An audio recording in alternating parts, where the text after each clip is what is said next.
Hey everyone.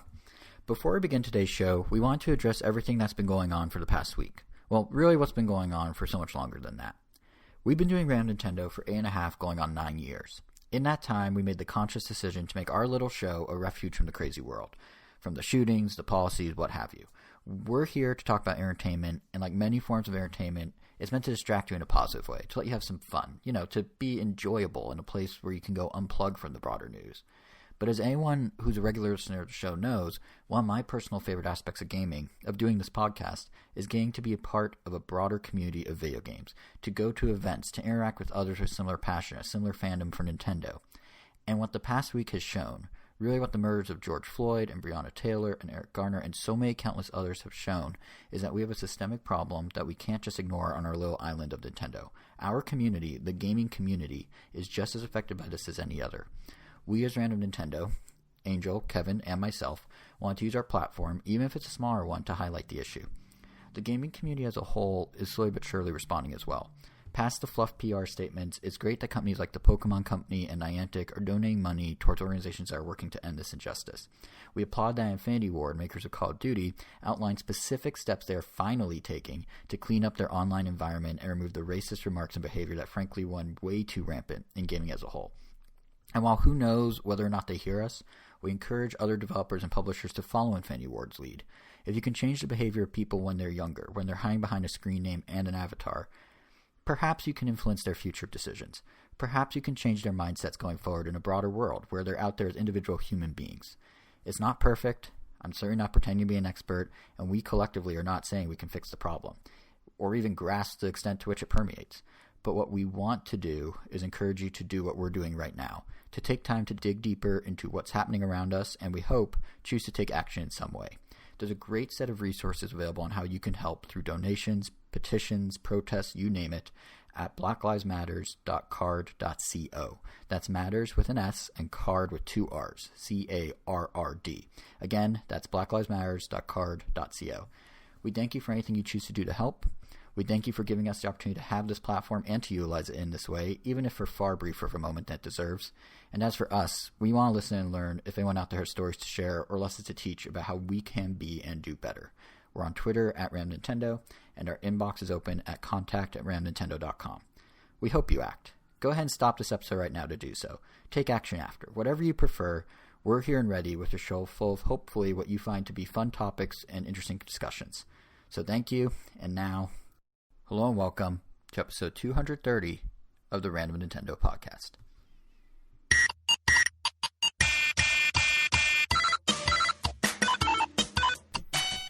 I'm Jason. I'm Angel. I'm Kevin. And we're calling this episode, you guys are going to love this, we're calling this episode Fantastic Four in punny honor of the game we'll be having impressions of in a moment here, What the Golf. But besides that, well, how's everyone doing? Everyone just heard me for a few minutes. How are you guys doing? Pretty good. Week felt pretty quick. Watched a couple new shows. Nothing too crazy, just productive. Good. Kevin, you? I had come off of a 4-day weekend, so it was rough for me at work this week. Oof. Yeah, 4 days. Ooh. That's lucky. It was nice. Sounds it. Well, anyway, besides What the Golf, we're also going to be discussing what really can be summed up in kind of 3 buckets of topics. We have ports on Switch from claims by some developers that they can bring us anything now to the reality scene in some of the more recent releases that maybe they can't, as well as how those games are being reviewed. We're going to talk about the art of games in the sense of what happened to the more interesting art styles. I know Angel has thoughts on that. And then we have a tiny hardware segment in the form of actual news about tiny hardware, Sega's Itsy Bitsy Game Gear Micro, an arcade stick that turns your Switch into a full-on baby arcade cabinet. So there's all sorts of stuff to talk about this episode. Timestamps are, as always, on the blog post at ramtown.com. But I guess we just jump in with what we're playing. Is there anything you guys have been playing before I go on my tear about What the Golf, which I absolutely love? Is there anything that you guys have been playing that you want to mention at all? I mean, there's stuff that I was planning on playing, but I just couldn't get to it. Like, literally, yeah, I just haven't had time. I mean, I was productive this week, it just means I just haven't really had a chance to play anything. Except a little bit of God of War, but that was just to catch some crows. I was planning. Oh yeah, wrong podcast. I was planning on playing Elder Scrolls Blades, and I was also going to play What the Golf, but I accidentally broke my internet. So yeah, how did you do that? What did you exactly do? So I pulled. So I have AT&T fiber internet. And so unlike regular internet, I guess. So your internet, I'm assuming there's like a wire, a coax cable that's connected to your modem, correct? Yeah, that sounds right. Right. So here it's like they had to install something on the outside of our wall. And then on the inside of the wall, I have this little terminal that that's what I have. Oh, really? Yeah, it's like some white little plastic thing that connects to some other thing on the outside of the wall. Yeah, and then that has some cable that connects to the modem. Yeah, so it's an Ethernet cable that connects to the modem instead of a coax cable. But I accidentally pulled when trying to replace the Ethernet cable, because the Ethernet cable that's connected to this little terminal thing, it's only like a foot long, and I want to move the modem in my room so that the house can get a little bit better Wi-Fi. And in trying to replace the Ethernet cable, I accidentally pulled the fiber cable. Oh, that sucks. Oh, so that cut off your gaming career for the week. Pretty much. Well, I guess next time we have Elder Scrolls to look forward to for impressions, and because the reason I say only that is because I'm about to gush about What the Golf. Like, oh my god, it's. I really love it. It's I feel like in a lot of ways this is a game that just like screams, I'm a video game. Like, it's wacky, it's funny, it's random, and like it's interesting because like if you look at it, the analogy that makes the most sense is this is to golf what Adult Swim's Pool Panic from a few years ago was to pool. Like, take a simplistic mechanic of hitting a ball with a respectable real life analog analogy experience, whatever, and then do things that you don't expect it to do. Like, Pool Panic did this by kind of making an adventure game of sorts with each level being like a puzzle, and What the Golf does this by basically going full on WarioWare, and it is awesome for it. Like, I mean, I'm a big WarioWare fan. It's one of my favorite series. If I'm comparing it to WarioWare, that's high praise. But like when I say WarioWare, what I mean is like the entire game centers around the same basic input in a way WarioWare would. Because, you know, like with WarioWare, each game, maybe excluding Gold, which was a compilation, did its own thing. So Smooth Moves was all about motion. The original was D-pad and A button only. Touched was obviously touch, etc., etc. And here, the input is the action of what amounts to slingshotting. So you can do this by either pulling your finger back on the touchscreen, or how I've been playing back with the left stick and then tapping A to shoot, and that kind of launches you forward. And the further you pull back... You're playing on TV mode? What? You're playing in TV mode? No, I'm playing in handheld mode, but with the Joy-Con. Oh. In fact, there are parts of the game where they actually recommend you pop it out and play it only in handheld mode, some of the levels, which is interesting. But yeah, and the further you pull back on the stick, you know, the more powerful your shot is. So yeah, I'm doing it with controls, but in handheld. And tabletop. I did multiplayer in tabletop. But anyway, what it amounts to... look at you. I know, but what it amounts to at first is like standard amounts of weird. Like, you're hitting a ball with a club, and then, oh, haha, now your club is launched instead of the ball. Oh, wait, now the golfer is flying instead of the ball. Like, whatever, good fun. Like, a little subversive, but nothing too wild. And at this point in the experience, I almost felt like it was kind of more kindred to something. It doesn't get old? No, well, hold on, I'm getting there. So that's what it starts as, like base level, like in the first couple minutes, literally. And at that point, it's kind of like, oh, this is sort of like Good Job, or one of those games where it's more about like launching things and seeing how the physics around you interact. But before long, that whole mechanic, the pull back and launch, starts being used in ways you do not expect. Like, suddenly you're in a 2D space, or you're driving a car, or you're launching couches, or your golf ball's now a soccer ball and you need to dodge soccer players, or you're a crab climbing a cliff to a little like plateau at the top, or you're shooting between planets with different gravity, or you're an FX the curve, or, you know, you're a mountain bike, or, you know, all these different things that all just use that same mechanic. And the beauty of it is, like WarioWare, the game leaves it up to you to figure out what to do as it puts you in these now different scenarios with the same control scheme. So all it really gives you is a simple prompt about how, you know, like hit the goal or collect the sheep or whatever it may be. But then it's up to you and how you interact with the stage to figure out what you really need to do. For example, there's one stage where I launch my ball, but then instead of just controlling the ball where it went, now I had a second ball to launch, and then a third ball, and then a fourth ball. And all these balls were bouncy balls. So what I realized is I actually had to figure out, and this is a bit more random than like strategic, but you figure out, you have to bounce the balls into each other and kind of create like this chaotic ricochet room of sorts that gets one of the balls to finally hit the flag at the end, or the hole, or whatever you want to call it, through a 2D maze. Or like in another stage, I hit the ball and it ended up being a vase. Like you didn't know what it was going to be when you hit. It was a whole table of various things, and then the vase flew off, and then you keep doing it and you realize, if I bonk the vase into anything now, that's going to shatter. So I need to actually dodge everything more than usual. Or there's another one where I was told just to guard. That was the only instruction.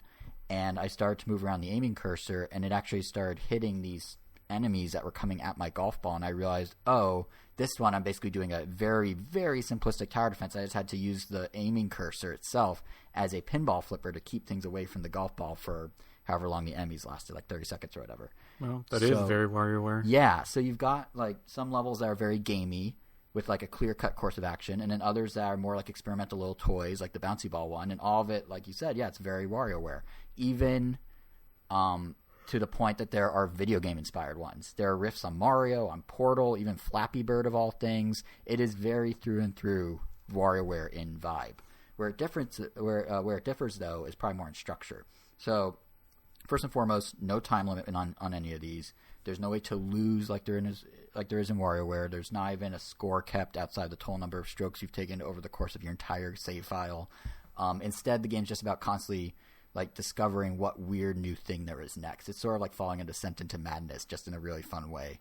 And how it's basically structured is you're, for reasons unclear, a golf ball in a massive building, like a laboratory full of rooms where they're doing different experiments with golf balls and you, I guess. And each room is almost like a little themed world. Or if you want to keep the WarioWare analogy going, each room is kind of like the character set of micro games in WarioWare. So in the way that like Jimmy T has sports games or 9volt has Nintendo games, there's a room in What the Golf that may center around 2D levels or game references or levels that involve furniture in some way.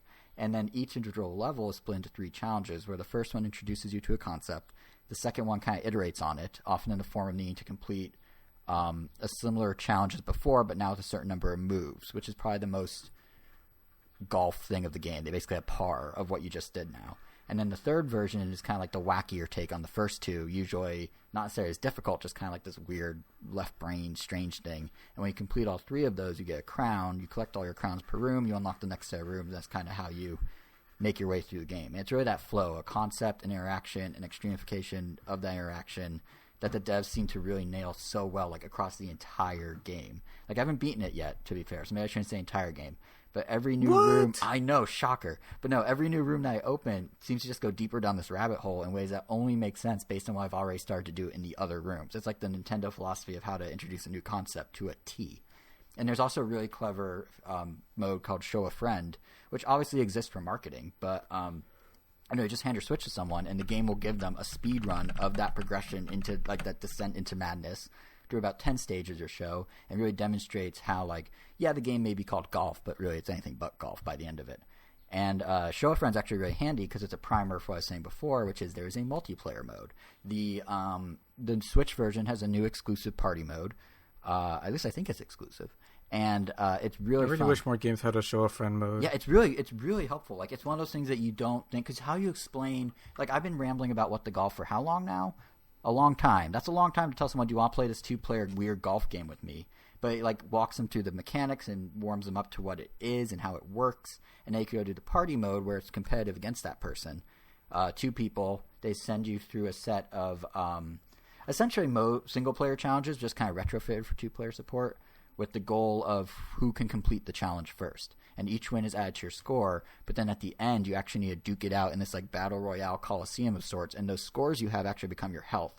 And each point you earn becomes one more hit point you can take from the other opponent. And the battles come in different flavors, like throwing exploding beach balls at each other, or using the same as before pull back and shoot mechanic to shove people under falling boulders or things like that. And it's all randomized, which courses you get, which battle mode you get at the end, which is great for replayability. It has a very like Mario Party vibe. And we went through it like multiple times and only saw maybe 1 or 2 repeated individual challenges out of probably like 30 or 40 that we did. So that's not too bad. But it's super fun, total blast. And that's not even it. There's more modes on top of that. There's a daily challenge mode that strings together levels, kind of like the party mode, just with a worldwide leaderboard at the end instead of a battle. There's achievements you can unlock. There's an impossible challenge mode, which is basically the daily challenge, but way harder, like to the point where the game, when you go into the mode, actually says, heads up, this is like really hard. Yeah, if you couldn't tell, I'm extremely into What's the Golf. It really like scratched that WarioWare itch for me. And while there are some specific challenges along the way that like I would get stuck on, mostly due to requiring perfectly timed luck that I just, you have to keep trying till you get it. Like the vast majority of the game is totally my cup of tea. The presentation, the music. I mean, the music, when they have lyrics, it's all just people harmonizing the name What the Golf in different ways. That's, it's perfect. There's the puns. There's puns galore, right up my alley. Like I cannot recommend this thing enough, especially if you're a WarioWare fan. It's $20. That sounds a bit much up front, but when you realize just how many modes there are, it's a total no-brainer in my mind. So, but yes, to your point, Angel, I do wish more games did the kind of show a friend thing. It would be so much easier to get people, especially when indie games get more like weird and trying to do different things. For indie games, yeah. I mean, it's definitely a mode that doesn't really need to exist for every type of game, because some are pretty easy, like, just play this. But like I recall like wanting to show some people at work like Rhythm Heaven. And it's trying to show like, why it's so great, but starting them off from like the easiest levels might be a little too boring, and starting them in the more difficult, more interesting levels, where it's like where you get the big payoff, like might be way too hard. So it might be nice if there was like some kind of in between end. I don't know. Yeah, and like some games I feel could definitely benefit from that. Just like a trial that isn't a tutorial, just more of a I don't know, like a simplified but interesting level. I don't know. And that's why I think something that hasn't really been done. That's why I think like what the Golf did so well is someone in that development studio, whose name I'm forgetting at the moment, but someone in that studio very closely followed the best way to like teach an element in a game and figured out the long form way of doing it, which is the game itself, and then the short form, like here's how to catch you up so you can play it and understand it without having someone coach you through it. Because what you're describing, like you don't want to show them the hardest thing, you don't want to show them the easiest thing. That show a friend mode is like the perfect in between. I was really impressed. I thought it was going to be... So when you first boot the game, there's about 4 levels they walk you through, and it's literally the thing I was describing where it's like, you hit the ball. Oh, now you're hitting the club? What? Oh, now it's the person. That's wacky. But like I thought it would stop there. But it kept going, and then started introducing cars, introducing furniture, and introducing the bikes. And like there was stuff in the share a friend mode that I had yet to see in the single player until I went back the next day and progressed further through it. So like they did a really good job of kind of just like, almost like a speed run through everything the game has. That's cool, because I would definitely want the person to play it. Because like the best solution I had at the moment was, which ended up working well, but it'd be nice if they got to play, was essentially me just playing the last few levels. That way they could see how crazy I get and like what it is about it that I really love. Which it did portray it well, but I wanted them to play it. Right. But it's I'm having a blast with What's the Golf. Like I went in going like, how much is it? What? How much is it? $20. $20. Well, that seems to be the standard price. Yeah, and like I was saying before when I mentioned the price, it does have some like content behind it. I mean, it's not just the story mode. It has the multiplayer. It has daily challenges. It has leaderboards. It has achievements. It has impossible challenges, which are like a ramped up version of the already existing daily challenge. Like there's a fair amount of stuff. And if you're paying $40, $50 for WarioWare back in the day, or let's say $30 even for gold, the amount of content and the vibe of this is similar enough in scope that it seems totally reasonable. But I did not expect to like it this much. We tried it a few years ago at the Indie Mix at E3, and it was like, this is kind of silly. I thought it was going to be one of those like physics-based puzzle sort of deals. But no, it went full WarioWare, and I was so pleasantly surprised. So yeah, that's What the Golf. That's basically what I've been playing. But I guess we can move on, unless you guys have any other thoughts on games being played. I guess we can move on to the first bucket of news. No, it's good. I can't think of anything. Okay, yeah. So the first bucket of news just it sort of encompasses a few different things, but it's everyone's favorite type of Switch game, ports, or namely like big third-party AAA ports. The time since our last episode, there's been a slew of them, more than I even realized. I actually went through Nintendo's recent release list and compiled a list of just how many ports we got in the last 14 days, let's say. Xenoblade Chronicles, all of the BioShocks, all of the Borderlands, all of the XCOM 2 and its expansions, the Outer Worlds, and heaviest hitter of them all, I can't believe this is a real game, Arcade Archive's Naughty Boy. Did you know in 1982 there's a game called Naughty Boy? by Jellicoe that's now available on Switch. I wasn't born in '82, so. Alright, that's fair. But it's apparently this is how you know it's a quality game. They describe it as a stone-throwing action game. We're not old people like you, Jason. Hey, I was born in '89. We're the same age, Angel. But, yeah, I'm not a May baby, though. Fine, I'm 6 months old, 4 months older, okay. But, yeah, this game, literally in its description, the publisher says it takes some getting used to. Which, right there, what a glowing endorsement of a game. But no, besides that, I saw Naibo, I'm like, I have to click this, what is this?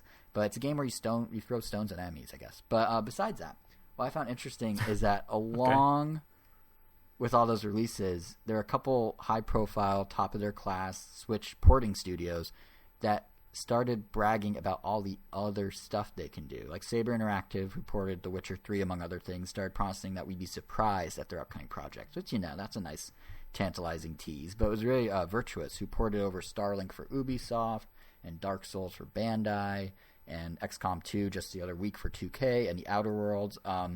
They went above and beyond.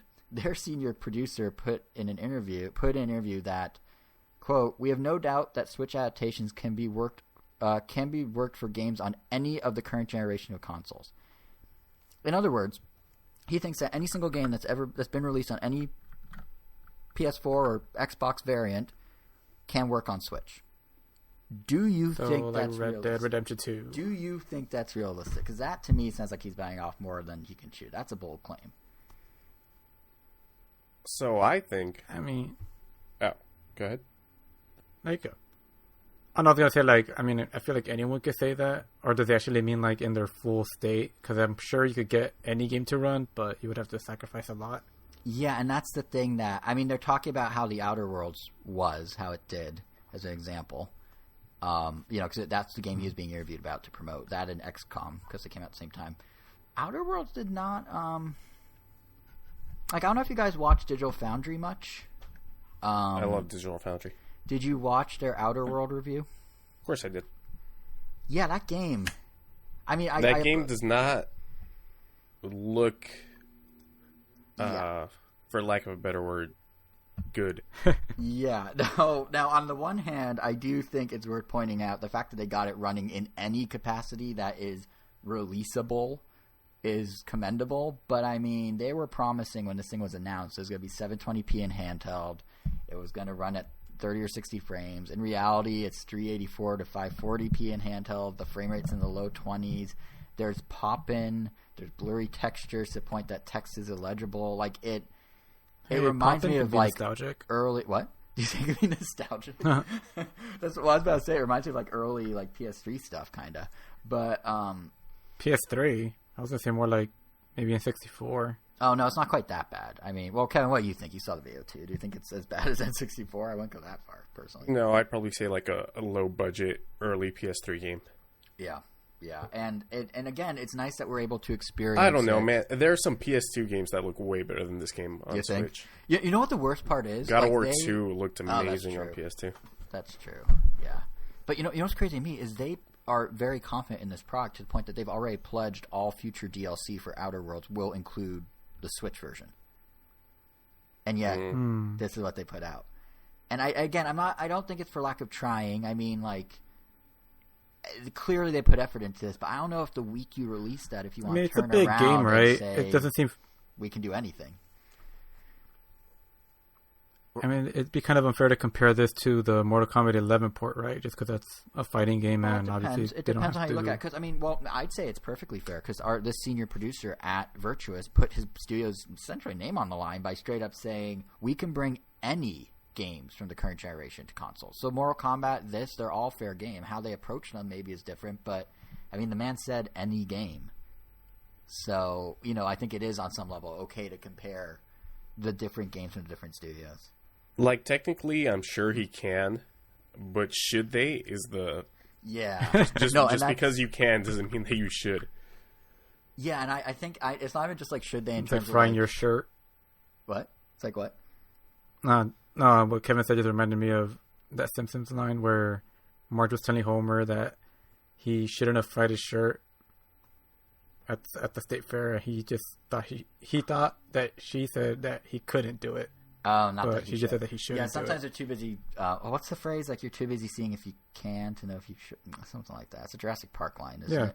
Too busy thinking if you could, and you should have asked if you should. Yeah, and the thing from is, Jurassic like, Park. And I don't even just necessarily mean like the output of the game itself is not gonna be great. Like, I think there's sustainability issues with doing this. I mean, obviously there's sales sustainability. Like, some of these ports do incredibly well, but for reasons I can't quite figure out, they keep undercutting their own potential. Like, obviously, like, Skyrim did great, Witcher did great, but it's really difficult for someone, unless they're Switch only like me, and I'm a minority, I realize that.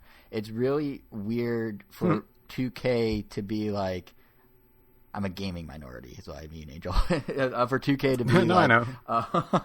But for 2K to be like, hey, Borderlands is coming to Switch this week, and then simultaneously turn to the Epic Game Store and be like, hey, Epic Game Store, do you want the whole Handsome collection of Borderlands for free?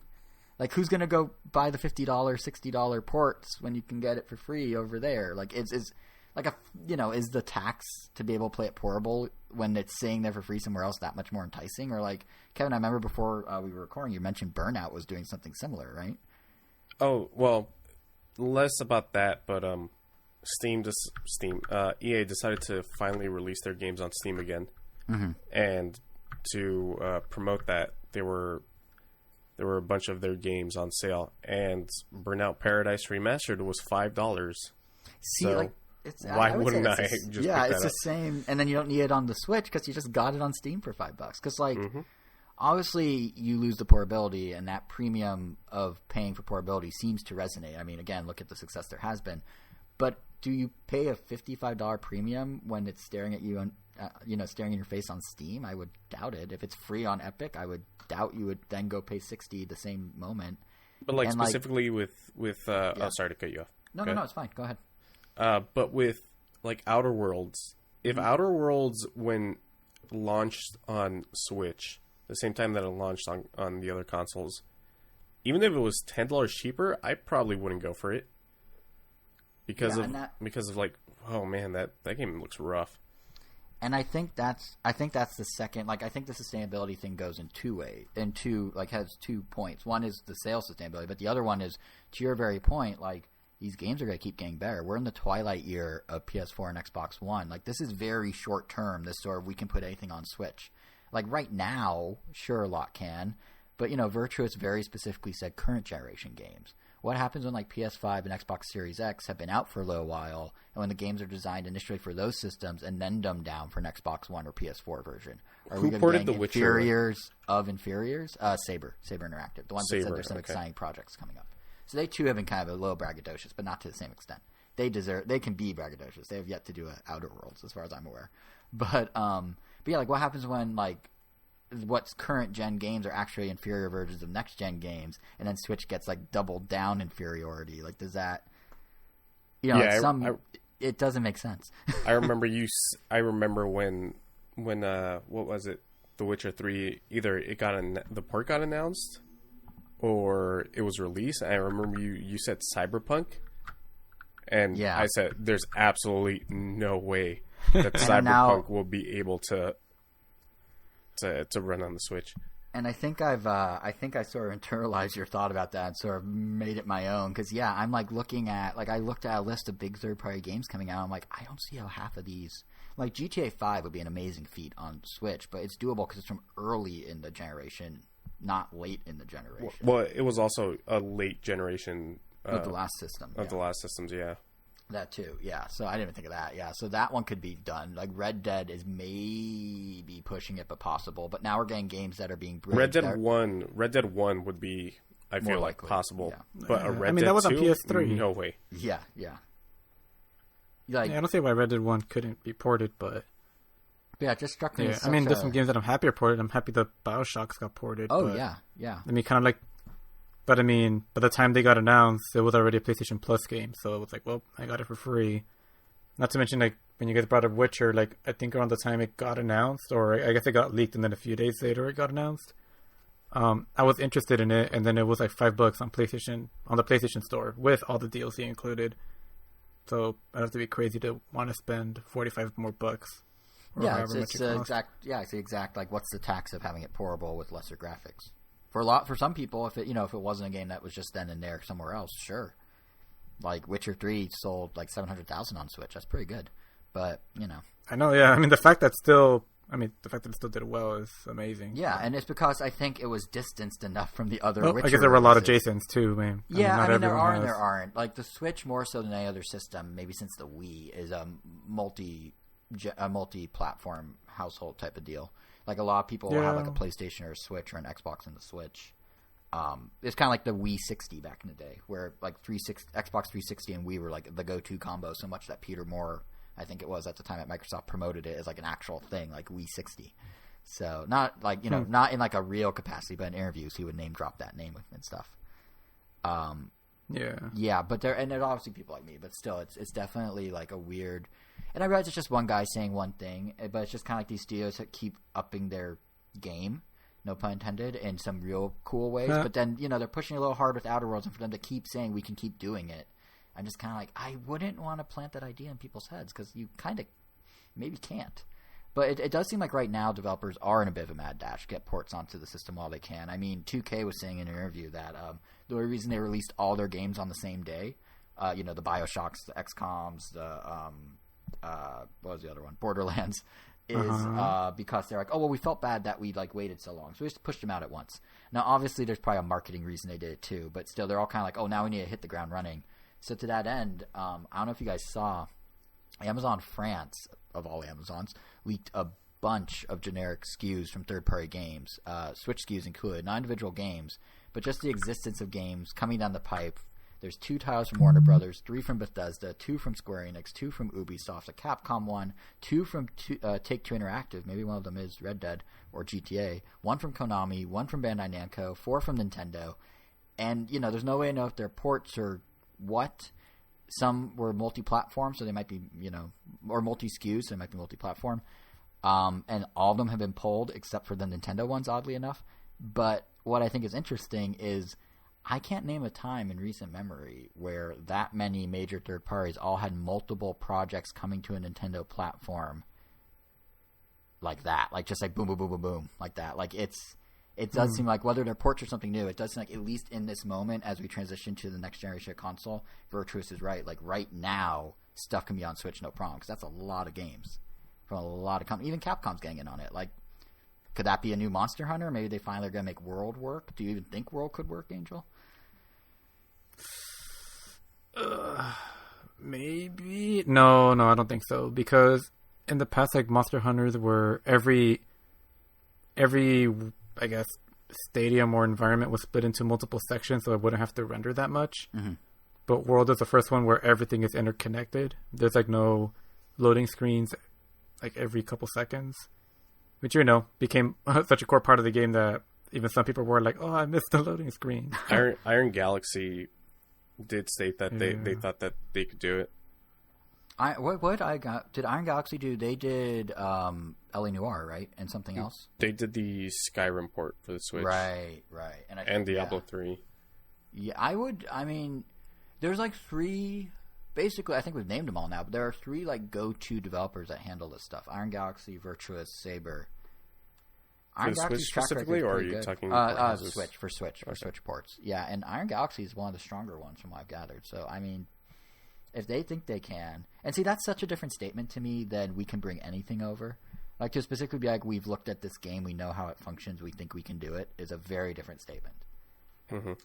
But yeah, I'd be curious. I mean, like, there's actually a lot of questions that raises. Like, could Ubisoft finally be giving us Steep from 3 years ago, and they promised it on Switch, or was it Wii U they promised it on? I don't remember. I forgot about Steep. They never officially canceled tried it out. Yes, yeah, you and I played it at E3. Yeah.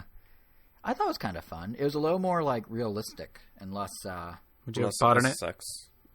Yeah, I wanted more SSX. No, I wouldn't have gotten it. I don't think. I mean, I might have just because like I have this thing, and like luckily, what the golf kind of filled the void with WarioWare at least. But I have this thing where like even though I have my GameCube hooked up, even though I have my Wii hooked up, like I'm kind of like, oh, I wish there was a new game like SSX, and like I'll find like Steep or something and play it and be like, oh, this is close enough. It really isn't, but like it's or like there was what was it, like a year ago, I was talking about how I want a new custom Robo, and then the creator was making a game called Synaptic Drive that was going to be on Switch. Just came out last week. And I was like... And you got it? No, that's the thing. I was like, oh, I want a new custom robo. Like, this sounds great. And then it launched on Steam first, so I went and read some Steam reviews, and most people are like, yeah, if you're expecting custom robo, like, it's similar, but it's not similar enough, and, like, it doesn't have a story mode, and there are, like, all these holes they're poking in it. It's just like, am I going to buy a less than great game just because it scratches half an itch of something I can scratch the full itch with literally one room over? I mean, it didn't stop you with Mighty Number 9. I know, and I got burned, and that's why I'm now starting to sort of second guess these things. Because, like, I want, and I do want to support the guy that wants to continue his custom robo vision, but if it's not actually custom robo, like, even in gameplay, so it's weird. So, yeah, Steep was kind of a weird thing for you. Maybe it's coming to Switch now. Who knows? I would like, if we're talking about games that I can't remember if they're Wii U or Switch, Watch Dogs at one point was a big deal, the original. And I think it eventually did show up on Wii U, but I feel like it would do okay on Switch if they did a 1 and 2 compilation. Because is that even still a franchise? That's still a franchise for them, right? Yeah. Yeah, Watch Dogs Legion. Isn't there one coming out, or one just came out? No, oh, yeah, Legion's coming out. Legion. Right. You know, a great way to prime the pump for Legion would be as a compilation of 1 and 2. I'm just saying, Ubisoft. But then Ubisoft would just put the first 2 on sale. I know, at the same time, right? I think I picked up Watch Dogs 2 for like $5. Is it? Have you played it? No. Oh, Jesus Christ. I bought Burnout Remastered. I'm never going to touch that thing. Well, at least you're giving support to the giant monolithic. You're just supporting the industry at that point. But like the biggest of the industry. It's like especially with PC, the fact that PC games go on sale so frequently, and the discounts are deep. I just buy stuff. I'm like, oh, I might get to that in like a year or two. Like, how bad is your backlog? Oh Jesus! I have. How many Steam games do you have? So, of the ones that I would play, 82 games in the back burner. Wow, Angel, remember when you gave me a hard time because I had 1? To be fair, I have less excuse because you only have Nintendo consoles. Like, he will play anything. But he's talking about specifically a PC game list, so I'd say it's 1-1. No, these aren't exclusives. But they're almost every PC game could be a multi-platform. There's like very few exceptions. But my backlog was also third party. Like I bought what was it? Final Fantasy 12, Dragon Quest 11, and some other Square Enix RPG for like $15. $15 for like hundreds of hours of gameplay. Yeah. I'm never gonna touch those games.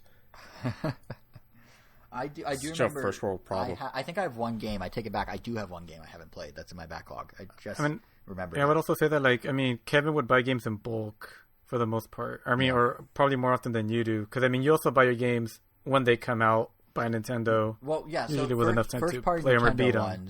I'd never beat them. But first party, so I guess I do have a backlog in a way. But first party Nintendo ones, I'm pretty good about doing day and day. But there's some third party ones I've gotten on sale, or like right now, like the eShop.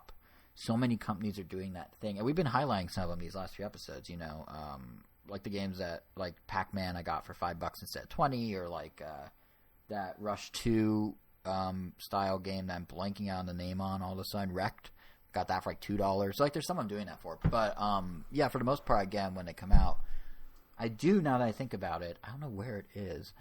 So Square Enix used to do like we share a complex with them at work when we were allowed to go to the office, and they do a yearly, like outside their office, basically like a garage sale, like in our parking structure. Oh yeah, you got me Tomb Raider anniversary, and that's what I have too. And guess who has not shrink wrapped, whatever past tense of that is. Shrink wrap. Thank you. Guess who has yet to do that, or even know how to say he hasn't done it? Me. So that's the one game in my backlog I've never played, out of my how many I own. Although I define backlog differently. For what console? Just have, you have it for Wii U? No, the Wii. Tomb Raider Anthology for the Wii. That was on Wii? Yeah. Oh, Anthology. Yeah. Okay. It was on Wii, but I got it in the Wii U days because, again, it was their, like, they just dug through their old cupboards at Square Enix and just, threw some stuff in a bin. Huh. So I do have one game in my backlog, I guess. But, yeah, and yet here I am talking about what games I want ported. Like, oh, maybe we'll get GTA. Maybe we'll get this. Like, I'm not going to. Maybe we'll get Steep. Am I going to play these things? I mean, for better or worse, the backlog is literally games you'd never really intended on playing. and when they come out and just like, I don't know, when they appear in your life because of a sale. That's true. I mean, you may or may not get to them. At least you own them. That's I mean, true. the games you bought and played, whether you beat them or not, you at least, went with the intent that you were actually going to put some time into them. And I did put some time into them. That's accurate.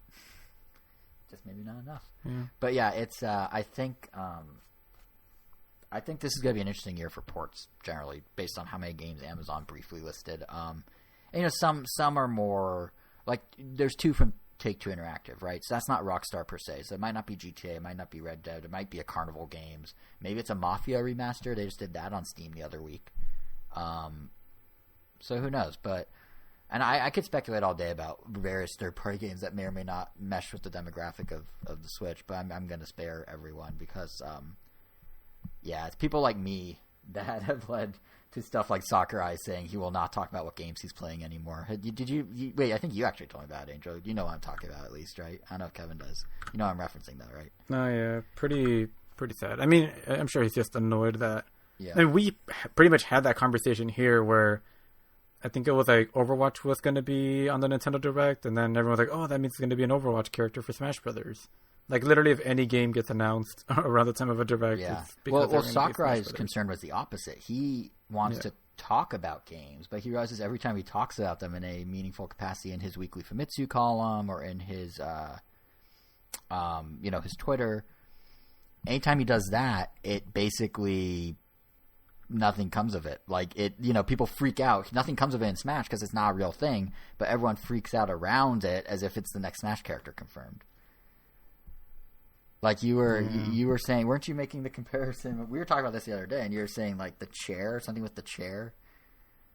Oh yeah, because there was one of the character reveal trailers like had a purple and green chair in the background. I never thought anything of it, but after the video was over, like Twitter was blowing up about like, oh, he just teased Waluigi. Look, it's the exact same shade of like green for the L's, exact same shade of purple, blah blah blah, and yeah, sure enough, like nothing came of that. Yeah, because people will like literally cloud everything, and I don't know if this one's true. It could have just been a coincidence, but like I didn't notice anything was up with Sakurai's eye. Apparently, his eye looked a little red, and people were thinking like, oh, he was teasing King K. Rool because his eye is red. Oh God! But, oh my God! Yeah, and I mean, King K. Rool ended up being a character, but that's like more fuel. I mean, that was just confirmation bias at that point. And not only that, but like it's dumb because like Sakurai, I'd say above pretty much anyone else, is the most gamery gamer. Like he knows everything in and out of every game. So to be able to hear his takes or get his game recommendations, he plays a ton of games. Yeah, it has so much more weight to it, and it's so much more interesting than a lot of other folks in the industry. So the fact that he can't do that because everyone's like, "But what does that mean?" just kind of sucks. Like the fact that he's actively feeling he's unable to talk about games how he wants to for fear of this sort of backlash thing. It sort of sucks. Or not, backlash to expectations that shouldn't be raised. Just sort of sucks. Yeah. So, sorry, Sakurai. I mean, I was part of the problem. I'm speculating right here. But I guess the broader point I was trying to make, though, is that, like... You are part of the problem. I am part of the problem. We should just cancel this podcast. But no, the broader point I was trying to make is that, like, third parties are certainly going to strike while the iron's hot right now. But if they just try and port over, like, the latest and greatest forever, I don't think that's going to really work long term. Like, it works right now. Barely. But I don't know how it's going to work, like, a year from now. What I think may actually have better success are remasters and remakes of older games where you don't have to worry about how do you dumb it down for Switch. It's more like how you bring it up to the Switch's level. And, that's much harder to mess up. And something like Crystal Chronicles, Final Fantasy Crystal Chronicles Remastered, that seems like a good example of that. Because that was, it was announced last week that the game, which was delayed, is now officially coming out August 27th. I don't remember, do you guys play, I feel like we talked about this before, but did you guys play the GameCube one? No. I didn't own it, but I did play it. What did you think of it? I mean, we played it very briefly. I thought it was kind of boring. It felt like nothing was happening. I didn't think the gimmick was well used, but it was also... The gimmick was not well like used. Around the time it came out. I don't know. I think I just wasn't interested in playing it. Yeah. So I think I just had a biased thoughts towards it. Well, to be fair to you, I mean, it was not well used, the gimmick. It could be one thing I remember about the game, however many years later, it came out in 2003, 2004, so we're talking we're old. 16 or 17 years ago it came out. But yeah, the one thing I remember is not the gameplay. It's not anything. It's how pointless that GameCube Game Boy connectivity was. Like, essentially, I mean, sorry, Angel, you're about to say something, I think. Were you going to say something? I feel like I heard you start to talk. No, but, I mean, the connectivity, I mean, I thought it was used well in Four Swords Adventure. I thought that was cool. Well, so what Final Fantasy did with it, from what I remember, what Crystal Chronicles did with it, is they did a little bit like Four Swords, where if you go into different places from the rest of the team, it goes onto the handheld. So Four Swords, if you went to a house, it would be on the handheld. I think Final Fantasy did it for towns. But for the majority of the game, all it did was show items and have your battle menu. It was like a prototype of what most DS games ended up doing at the most basic level. And it's like, why, if you just want to play what amounts, at least from what I remember, and if you just want to play what amounts to Gauntlet with a Final Fantasy skin, because, I mean, that's really what it was. It was an action RPG. You were able to customize your characters kind of Final Fantasy way. There are different character classes. The one hook was like one person had to carry this like vessel thing, and you had to stay within the zone of that vessel, or else you die from the toxicity of the world, which is a great commentary on our modern times. For some reason. But yeah, and it was just kind of like if you like Gauntlet, if you like, you know, Nine Parchments, Torchlight, any of those, this is kind of that sort of game, just a little more Final Fantasy. From what I remember. But it was a big deal at the time because it was the first home console game for Square back on a Nintendo platform. I think Final Fantasy Tactics came out like the fall before on Game Boy Advance, but it doesn't really count. This was a bigger deal because it was like on Nintendo's flagship device for the first time since the Super Nintendo. Yeah, so like it's and what's cool is like if you are into Gauntlet or if you are into that sort of stuff, like this remake 17-ish years later, they like now you can without any limitation. It has local co-op, it has online play, it has cross-platform play between PlayStation and Switch. No Game Boys are required, and that is what I think can live on as like a successful type of port or remake or remaster in Switch's later years. Is if you can't beat them on one end, you come from the other end and play the nostalgia card and bring over older games like that. I think can continue to work for Switch. Or if you want to go like even one step further. Demaking games works, which is just my lazy way of transitioning to this kind of weird but kind of cool Bandai Namco announcement that came out of Japan the other day. Pac-Man Championship Edition. We just talked about the sequel last episode, but the original is getting demade as an 8-bit Pac-Man game. Which is kind of crazy. It's being handled by M2. They did the very well-received Sega Ages 3DS stereoscopic conversions of Genesis games. And since we just talked about Champion... What? Not that I heard good things about those. Yeah, me too. I actually have never played any, but I've heard good things.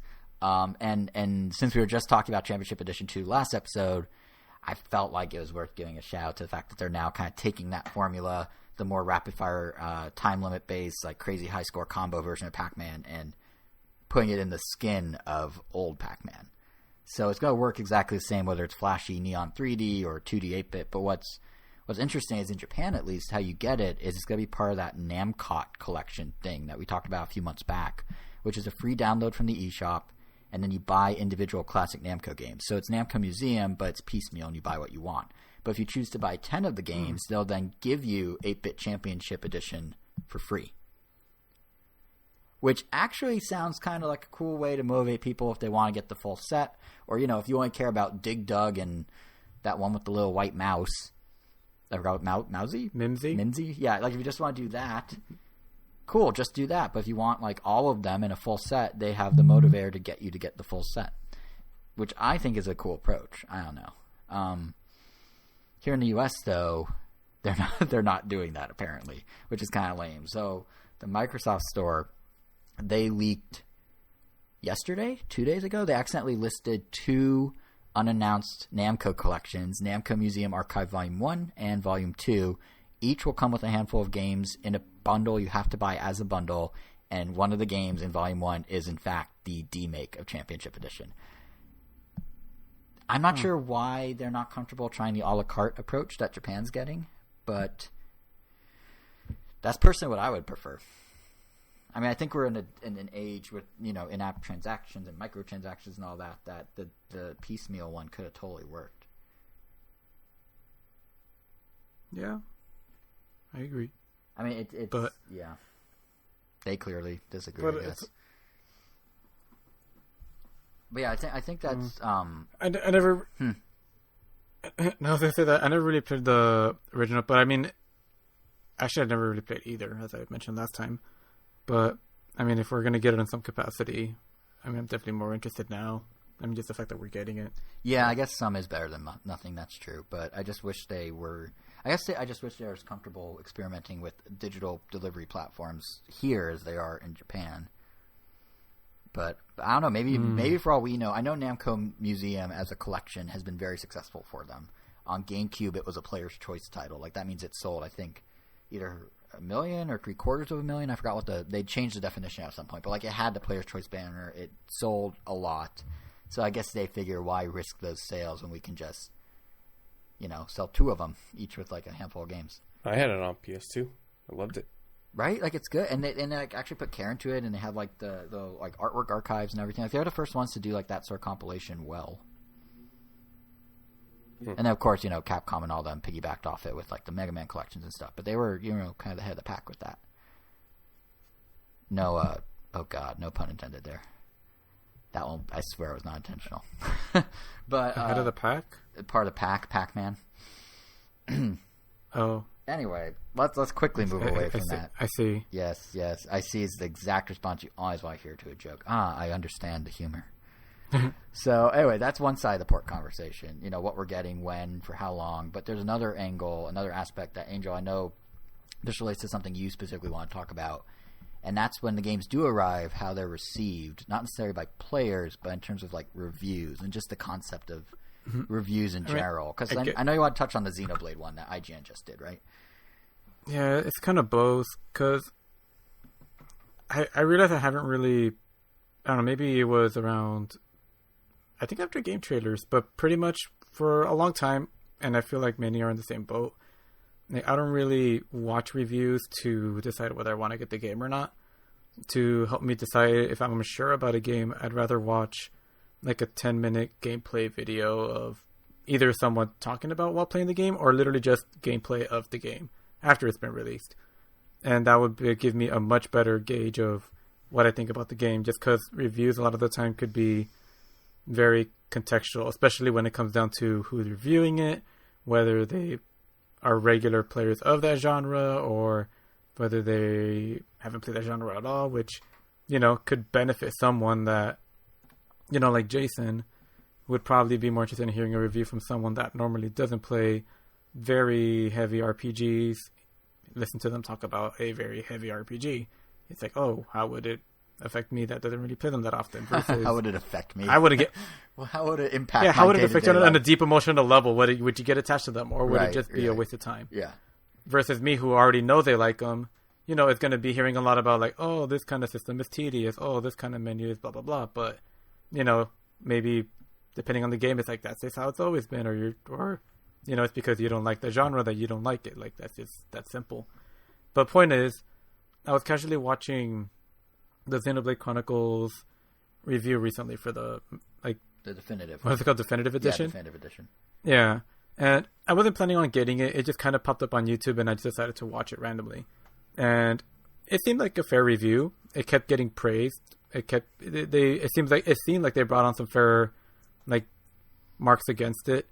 And at the end of it, it sounded like they were saying, all right, it sounds like if you're interested in the game, go get it. It got an 8 out of 10. That was the end of it. And then later on in the week, I follow a couple people that really, really love Xenoblade Chronicles, and they brought to the attention of how terrible this review was, how it didn't do the game justice. And then I looked at the review again, and I saw that it had a 12,000 like to 1,000 dislike ratio. So 12,000 people didn't like it, only 1,000 people did. And stuff that they were saying was unfair or not done well was, how they characterize some of the characters, how they pronounce some of the names, kind of the stuff that I was just talking about. And that kind of reminded me of IGN's Omega Ruby and Alpha Sapphire review, where since I love and played Pokemon, a lot of the complaints that they had were very I don't know, that doesn't really seem like a valid point. The game is revolved around water, but one of their big arguments was that it had too much water. And of course, it had 36,000 dislikes versus 4,000 likes. And became a meme. And yeah, exactly. Yeah, too much water. And yeah, that's why, I don't know. That's why you definitely have to take reviews with a grain of salt. Like, I've talked about this game many times on this podcast before. Because my friend Nigel and I, we love the heck out of Mario Super Sluggers on the Wii. We feel it's like, we said how great of a baseball game it is because it actually follows every single rule that baseball has to offer while throwing in some little Mario twists in it. And that's excluding items because, we play without items. But we do play with the Ultras. And we think it's super fun. It's super competitive. I mean, we rave about it. But then many, many years ago, I remember watching the Game Trailers review, which I do love their bumpers. I definitely miss... and that announcer guy. I wonder what he ended up doing. Oh, yeah, and the narrator. Yeah, that's the word. It's just nostalgic at that. The announcer guy. It's just nostalgic at this point. Yeah. But essentially, I watched the review again recently just to see, was it as bad as I remembered? Were they fair up to the game? And they were saying, for a game about baseball, there's barely any baseball in it. Or the controls just simply don't work. How, the mechanics, for the company that made Wii Sports, how in the world did they make this game? Yeah. And you passed the link to us, and it was... They kept making it about Wii Sports. They clearly wanted a baseball sim game. But this game, literally just took the original Mario Sluggers and just improved upon a little.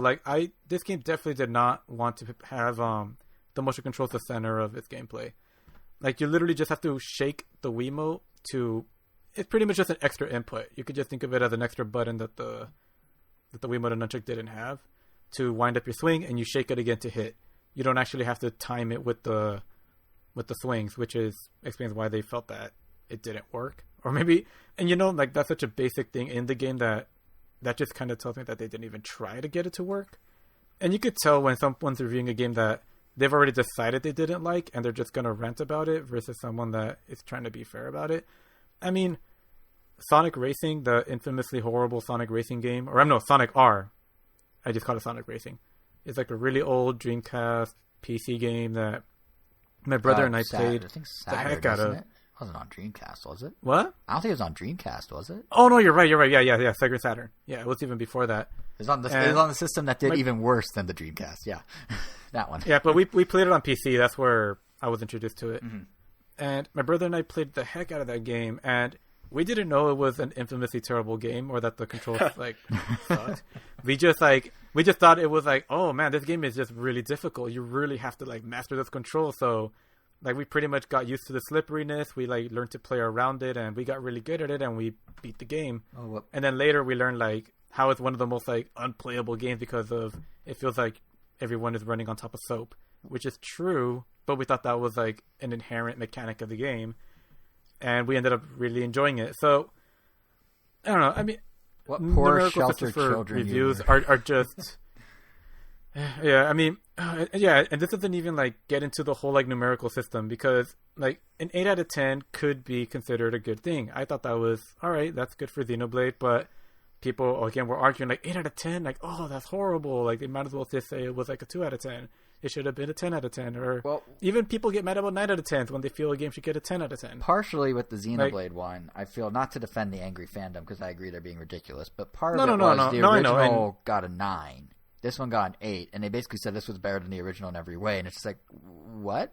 So why is the number low? But that's where it comes down to different individual reviewers, and that's part of the problem. The original game for the reviewer for this definitive edition could have thought that the one on the Wii U, Wii or Wii? Wii. And the Wii. And the could have been a 6 or a 7. Yeah, no, I totally get that. Yeah, I'm saying more to Angel's point, that's part of the problem is people are assuming that a review is this definitive statement from an outlet where it's really just a guy.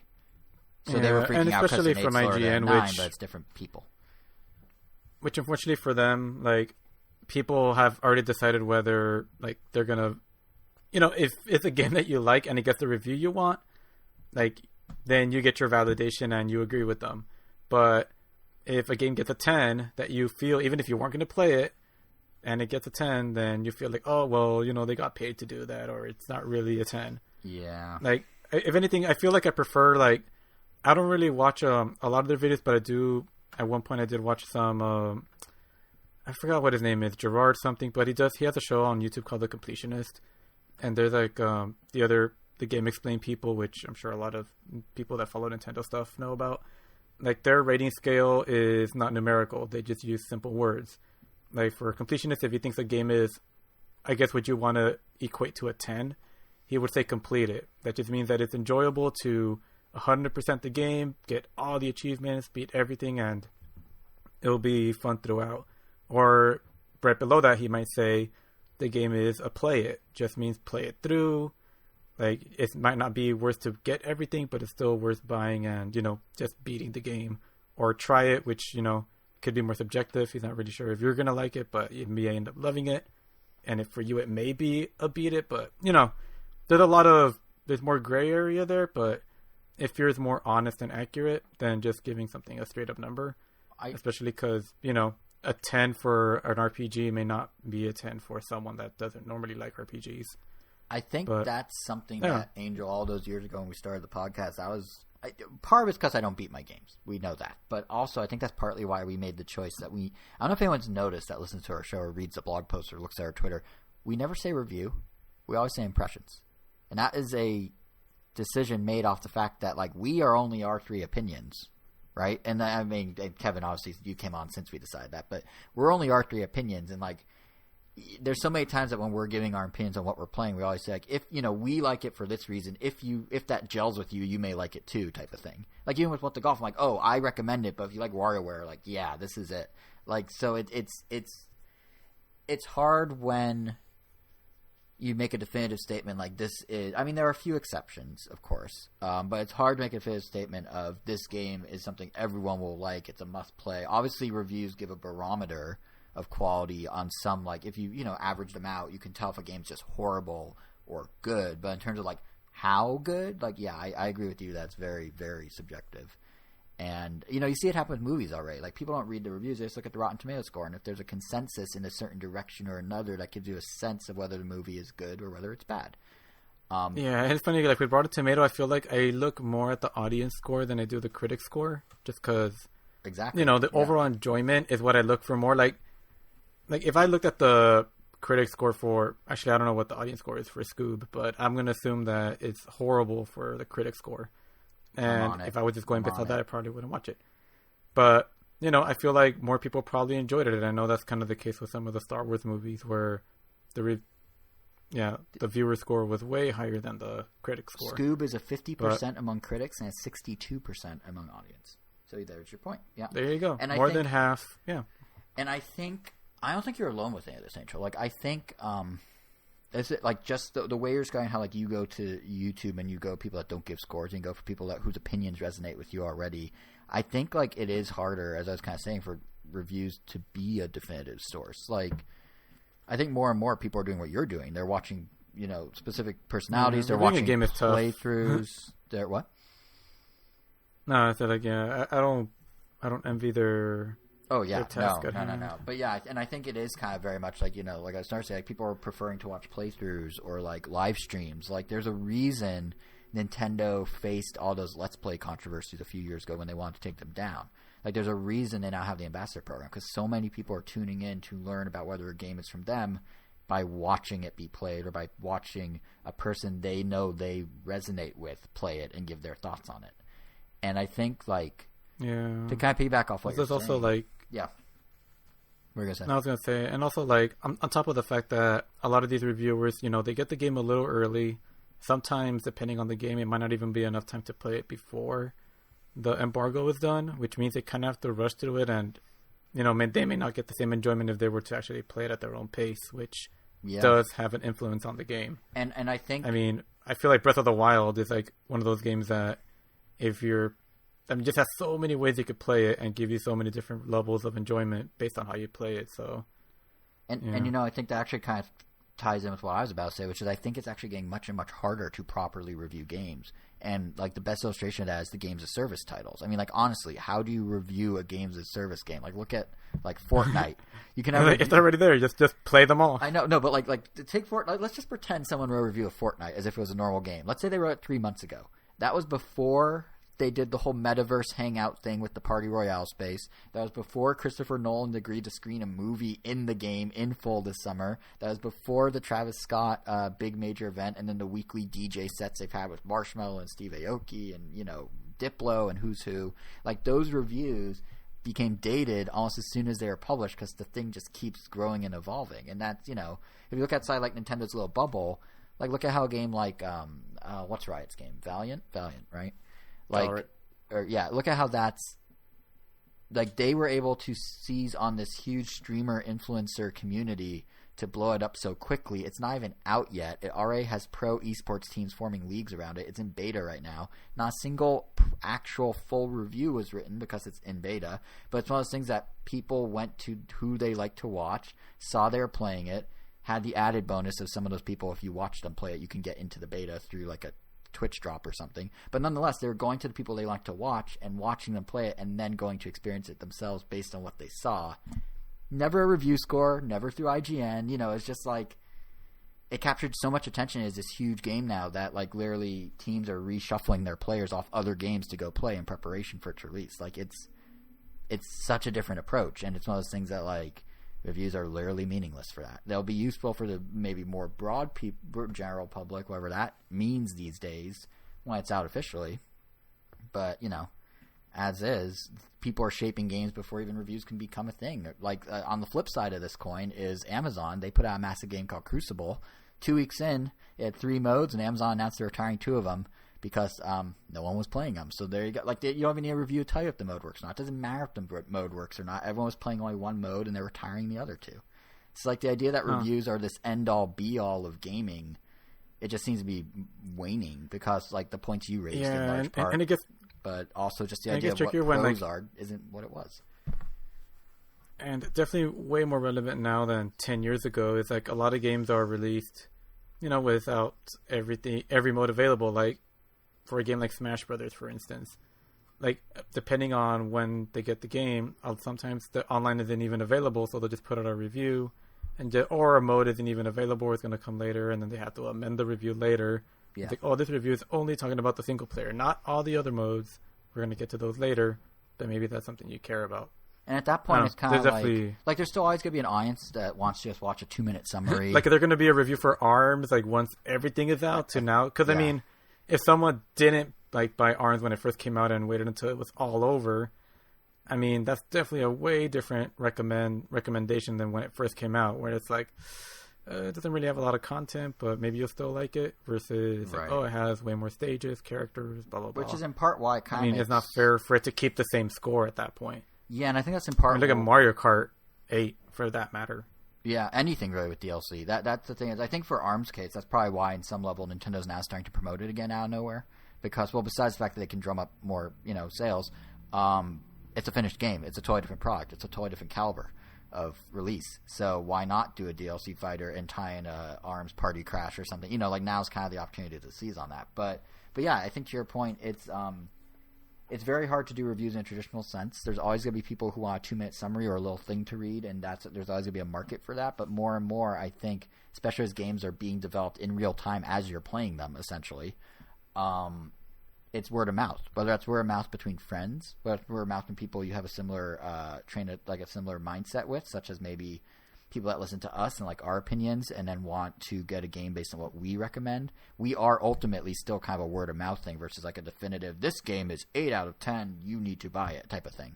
So I think it's just slowly moving in that direction more and more, and you kind of see it. Like, remember when like game rankings was a big thing and everyone cared about what the number one game on game rankings was? Oh, Ocarina's number 1. Oh, Mario Galaxy briefly is number 1.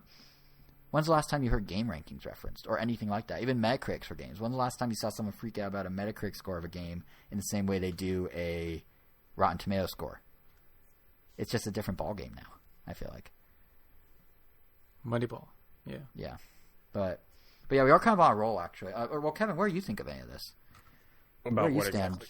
Where do you stand on reviews? Are you more of you prefer Let's Plays and streaming, or do you think there's some value still in the whole number system? Like not necessarily in the number system. I used to be a huge IGN reader for a couple of years. I kind of dipped off them once video started to dominate the video game space, like video reviews, streaming, that kind of stuff. Mm-hmm.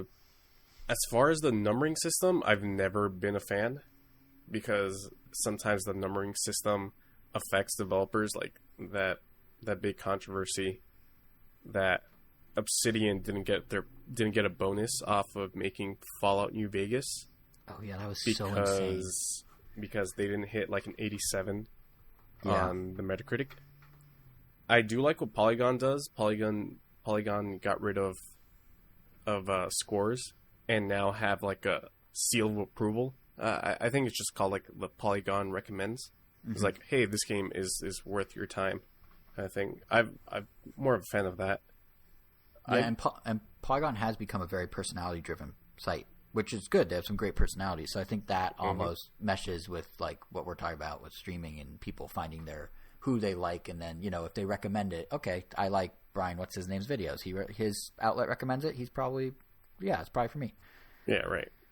So I guess that's where I stand. It is interesting compared to a generation ago how differently reviews are interpreted now. Mm-hmm. Like there's so many controversies back then. But since we're kind of already on a roll with Angel talking points. Remember Cisco and Ebert?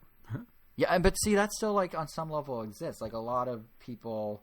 No, I know. Yeah. No, I'm just like saying, just remember them in particular. It was just their. Although even it was just a thumbs up or thumbs down. It was either 100%, 50%, or nothing. Yeah, that's what I was about to say. Is even they did the recommendation thing, and that one was very much your taste aligned with them or it didn't. And you know, there are always taste makers, and they were a taste maker, and you could argue a lot of streamers today hated animated films. What? Oh yeah. But exactly. So you know to blow them off because you prefer animation. Which, or not, you resonate with animation, which brings us actually to another thing. We're on a roll with you, Angel. You want to talk about something with art and art styles of games, right? Like, what's up? What do you want to talk about? I mean, I was just like on YouTube, and I guess I saw like a retrospective video on Clay Fighters, and just kind of reminded me like, whoa, I remember like really liking this game, even though, kind of like a Sonic R situation. You look at current gameplay of it and you realize, whoa, this is actually a pretty terrible game. But when you're little, I mean, you kind of make do with everything. You make just bad choices when you're a child. Creepy looking snowman. Yeah. And it kind of got me thinking, like, how many, like claymation, like actual claymation games are there? And the only ones I could think of were, the Clay Fighters, which apparently, well, as I learned, were mostly clay, but there were some not clay characters, which is kind of cheating. But besides that one, there's a game called Armacrog that was a Kickstarter game that made its way onto the Wii U and the PS3. I think it got a PS4 port. But it's like a point-and-click game, and that game, it looks really, really crazy. They're like, I mean, it's just straight up stop motion. But, so you have a lot of visuals that you definitely can't really replicate, I guess, on anything. Even... like the closest we've gotten is maybe Kirby and the Rainbow Curse, mm-hmm. which replicates the stop motion look with computer graphics, and it does an amazing job of it. It looks like it really is made out of clay. But then when you look at something that really is stop motion, you're like, oh, okay. It kind of comes down to the lighting. I don't know, something about it just feels way more real. And the frame rate. Even though it still looks beautiful. Like the choppiness. Yeah, I mean, like stop motion inherently has a lot more choppiness because, they literally have to move every character one frame at a time, and you don't exactly want to animate on 24 frames per second. You have to kind of animate on 2s or 3s, which means 2 exposures per picture. But it just feels like an underutilized art style that I kind of miss, and I wish we saw more of, like actual stop motion, not Rainbow Curse status, which is still nice, but. I mean, we don't really get a lot of really wacky stuff like that, and I kind of hope more someone attempts it. I mean, Aardman Studios, the people that make the Wallace and Gromit films, said they want to do a full stop-motion game. I mean, if they do, I mean, all this stuff looks amazing, and I mean, the quality of the stuff varies all over the place. I mean, I don't know. I mean, I've enjoyed a lot of the Wallace and Gromit stuff, but I mean, because it's British. Yeah, they're British. I forget exactly where it's from. Yep, but they're very British. But but it has a very, sometimes dry sense of humor that many people here might not find entertaining. You might find it boring, if anything. But I mean, I liked it. I mean, the Curse of the Were-Rabbit. I mean, I think that won the Oscar for Best Animated Feature. I didn't watch it, but a lot of people seem to really like it. Like, a lot of people seem to really like Shaun the Sheep. Mm-hmm. I haven't seen it, but I've only heard good things about it. And I don't know. I mean, I feel like if anyone could do something, it'd be them or Laika. But I feel like it would definitely fit in best with a fighting game, just because at least that way they could reuse a lot of their animations and just focus on making them look as awesome as possible. Are you? Let me just make sure I'm following here. Are you advocating for a new Clay Fighters? I mean, I guess if they do, I mean, definitely a new Clay Fighter. It doesn't have to be like that franchise. That up now. I believe it was I don't think episodes ago when we were talking about Smash Bros. Potentially becoming a 3D fighter, and I was like, just make a new Clay Fighter, and the two of you were like, what's wrong with you, you madman? Why would you ever want that? A month later, well, no, because like, I don't well, no, because I don't want Clay Fighters specifically. I don't want that specific franchise to come back. I'm just saying I'm in your head. Like, I just want a new, like, I want a new 2D fighter, like in the same vein as Street Fighter, but that's completely clay animated. I mean, we know it's entirely possible for people to create beautifully, traditionally animated fighters, kind of like Skullgirls and them fighting herds. But, yeah, something in the vein of Clay Fighters where you could really go all crazy with the clay. Because even they didn't. Like, they definitely did not use the medium to its full potential. They essentially just kind of created the models. And I mean, they did also only have 64 bits to work with, so it was a little hard to have individual particle effects of clay. It seems like the Super Nintendo one was better than the N64 one. Yeah, because that one had more in a way it was, and more you buttons. can animate, you can hand draw sprite, or you could do sprites that have little itsy bitsy bits of clay, but you can't really do that with polygons with particle effects at that time. So no, they did both the same way. They did Donkey Kong Country technique for both games. Oh, right, but that's still 2D. So sprites. they animated them. Yeah, but that's still 2D. Sprites, they added up fake 3D. Versus actual polygons. Yeah, but I mean, they actually still animated the clay, took the pictures, turned them into an individual sprite. Yes. So it was, and you could tell like when they did it and when they cheated on it. Right. There were some characters that weren't. But I mean, with today's like cameras and animation techniques, I mean, we could definitely see something really, really cool. And I don't know. I mean, I love seeing games that just take like a different aesthetic. Like, I mean, I love Little Big Planet for that, taking a found fabric approach, and then Paper Mario recently trying to go just keeps doubling down more into its papercraft aesthetic. I do think, and to that point, but I do want to see, like, I don't know, just someone going further, which I guess is like where the stop motion would kind of kick in. Because I mean, it's simple enough to replicate something, but to actually do it that way, like, I don't know if either of you have heard of this movie. I forgot what it's called, but it's essentially. It was by, I think it had Van Gogh in the title or something like that. But essentially that entire movie was animated using stained glass animation. Whoa. Like, they painted on glass and they like pretty much like had to like repaint a drawing and like slowly like manipulate it to, get the proper frames and the movements to work. It's like the most tedious, arduous process ever, but you definitely got a result that you definitely couldn't replicate anywhere else, or you wouldn't think to, because like, why would you go through the trouble of doing that? But it's just mind blowing how beautiful it looks. Yeah, I mean, it's kind of how like sometimes I feel about some Ghibli movies, like that Kaguya movie I talked about in Quarantine Chronicles, where it just looks like charcoal paintings like come to life. But yeah, I do think you raise a very good point that. And you're even saying, like, Paper Mario's doubling down on the paper, and, the found fabric look is something that's been in multiple games that Little Big Planet has, and Yoshi. Because it wasn't really that important to the plot in the first one. Yeah. I mean, it just kind of looked like that. No, but the thing the second one definitely did it a little more, but then it still wasn't really revolving around that. No, but I didn't mean double down in terms of they're using the aesthetic. Like, that's good, but I mean, like, there was a period of time there, and I think it's because on some level we're running out of things we can do, but there's still room for creativity. But there's a period of time there where so many games looked so distinctly different. So like Paper Mario, that paper aesthetic thing was like, that was really unique at the time. And now, like, there was it's nothing against it. It looks cool, but there was a fan video that came out the other day of Paper Star Fox 64. Like, what if Star Fox 64 was reimagined in the Paper Mario aesthetic and all the fighting was done as turn-based battles between the characters? And it's a great video. They put a ton of work into it. It's really cool. But then a day after that, and there's a aesthetically looks great, but I did not. Yeah. Like I feel like any of the flying sections just wouldn't really work. Yeah, no, it wouldn't work. I mean, it's just too flat. It's a fan project. It's cool for what it is. No, yeah. And we'll link to it. I mean, it kind of worked in both ways. Like, oh man, this would look like. Yeah. I love the art direction in it, but. And I mean, if they just made it side-scrolling, that would just work. Yeah, and we'll link to it in the blog post for anyone who hasn't seen it. But the thing I was going to say about that, so that was cool. And it's like, oh, Paper Mario, now Paper Star Fox. Okay. But you know what came out like 3 days after that? A Paper Sonic fan video. And I'm sitting there like, this Paper aesthetic, ignoring fan videos even, is kind of an established thing for now 20 years. Paper Mario, the original, came out in 2000. It's been 20 years. And then I started thinking about, well, what other games? Because, you sort of tipped off you want to talk about art style. So I was giving some thought to the art style. I'm like, okay. Yeah, even after, like, when Cuphead came out, like, whoa, like, no one had done, like, this, like, 50-style animation that looks amazing. And, like, they actually used the actual techniques. It was great. But after that game came out, a lot of other games started coming out. Angel, did you play Puppeteer? I did. On the PS3? In 3D also. Yeah. That game was cool. I mean, they definitely were making it like they were definitely making it a point that like, oh, this game is in 3D, so you definitely lose a lot if you're not playing it on the 3D TV. Mm-hmm. But no, yeah, I mean, it was a very pretty looking game, kind of like Little Big Planet.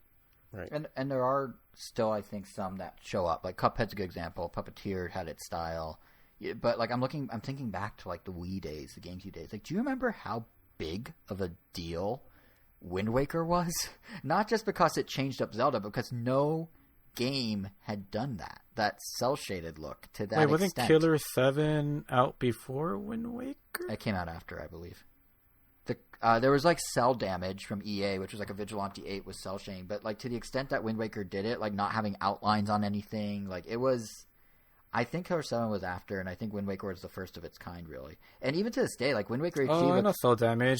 It was cell because of an animation cell. Yeah, because all the characters were taken from different animation styles. Yeah. And Killer 7 came out 2 years later than Wind Waker here in the States. But yeah, so my point was like, that was crazy. Or like that was obviously a big push for it was because it was so... Or like a big response to it was, this is Zelda, this isn't Zelda, it's not real. But like in general, there's something about that original art style, even today with its more simple geometry than the HD remake, that I kind of like still. And like that was a big deal. Or like when Kirby Canvas Curse came out and they were doing stuff with mosaic designs and stone designs. Like it was different. And then like... Klonoa 2 was cel-shaded. Was it? Mm-hmm. But in the same way? I don't think it was quite to that extent. And didn't that come out around the same time anyway? I guess I could say that era. 2001. Oh, so it was Klonoa 2. So the year that Zelda was first shown in cell shading, I guess. Mm-hmm. Yeah. So okay, so they're in tandem. So two people had the same idea. We'll run with that, sure. But my point is, like, so then that happened. And then, like, on the Wii, we had occasional stuff like Wario Land Shake It, where it was all hand-drawn from start to finish, which was very uncommon. Oh, yeah, that'd cool. Yeah, and, like, and, Shantae's kind of dabbled in that since. There's a new one out, Shantae and the Seven Sirens, that... Is it? I think it's hand-painted gameplay and fully animated cutscenes or something like that. Yeah, it's like a little bit of... I mean, they have traditionally animated, like... They have a traditionally animated intro that's done by an anime studio, Studio Trigger. Mm-hmm. Oh, and Titmouse. They kind of joined forces for that. But, I mean, the game is mainly, like, Flash animated. Just, like, a very cool, advanced version of Flash animation. Like, it still looks nice and 2D, but it's not the same as a fully traditional... I mean, right. When... There's ways, like, to make Flash animation look really, really good, which they do. But, I mean, some games, when they try to cheat it, like, one of the aforementioned Cuphead clones was trying to do, like... that art style, but they did it with Flash animation instead, and you could definitely tell how it suffers from not actually having the same animation to match, the given art style. And I get, like, and I'm not saying, and obviously there's only so many different styles you can do, and I get that some of these styles can be much harder to produce than others, or they cost more money. But, like, if you look at something like, and I'm not saying this is an example of amazing art style. I like the art direction, but it's a very trendy one that's currently used by What the Golf as well. But Untitled Goose Game, they were actually backed and paid for in part by public arts funding down in Australia. A few weeks ago, I think it was The Verge, had a story about how Film Victoria and Creative Victoria, which are the same art funds that lead to a lot of movies being produced down there, throw money at developers as well to see their game creation visions through, whatever those may be. like really how any art endowment works. Like we have one here in the States called NEA that the government runs, but it's kind of like this thing where I wonder if we're reaching a ceiling where we're running out of styles of game, and those things are starting to like kind of loop back around or be a little. We're seeing games that intentionally look like N64 games. Yeah, and that's a nostalgia play. And they end up looking fine. And I'd say it's a nostalgia play for sure. But like, are we reaching a point where like, if someone like I want to do Aha's Take on Me as a music video, their music video look as a game, but I can't because I don't have funding. And then someone like Public Arts funding and like Film Victoria could come in, or NEA here could come in. Or is it more like we're just running out of style? Like, was that lightning in a bottle that allowed for games to look so diverse back then? Or is it more like there's just so many more games now in the time since that all the styles that were come up with then are now just being kind of revisited because there's only so many styles? I don't really know. It's just interesting that there's a period there where things, I feel like visually were very different. And now they are different, but they're the same in their differences, if that makes sense. Like there's buckets. There's the 2D artsy indie platformer. There's the N64 style. There's the like 8-bit style. Like they're very bucketed. And some break through like Grease and, a few stand out in different ways. But even like, you remember when Limbo was a super big deal because of how it looked initially? That's what caught everyone's eye. There's like 10 games that look like that now. And they're all very good, I'm sure. But and that's not sarcasm. I know some Donkey Kong levels from Country Returns are literally exactly. But like it just feels like something like we're getting way more creative in the types of games. I mean, like the golf is wild. At this point, it kind of feels like fun. Fidelity is now like the one that kind of making the difference. Like like Journey looks like freaking amazing, but I don't really know what kind of style to really call it because it's kind of associated, but the sound clearly. I mean, I don't know, like. Some games, like, I mean, like, even... I would say it's cel shade. You would say... I mean, I haven't seen it in a while, but, like, I remember... I guess the sound and environment's not really feeling cel shaded, maybe just the characters, but it just looked really, really pretty.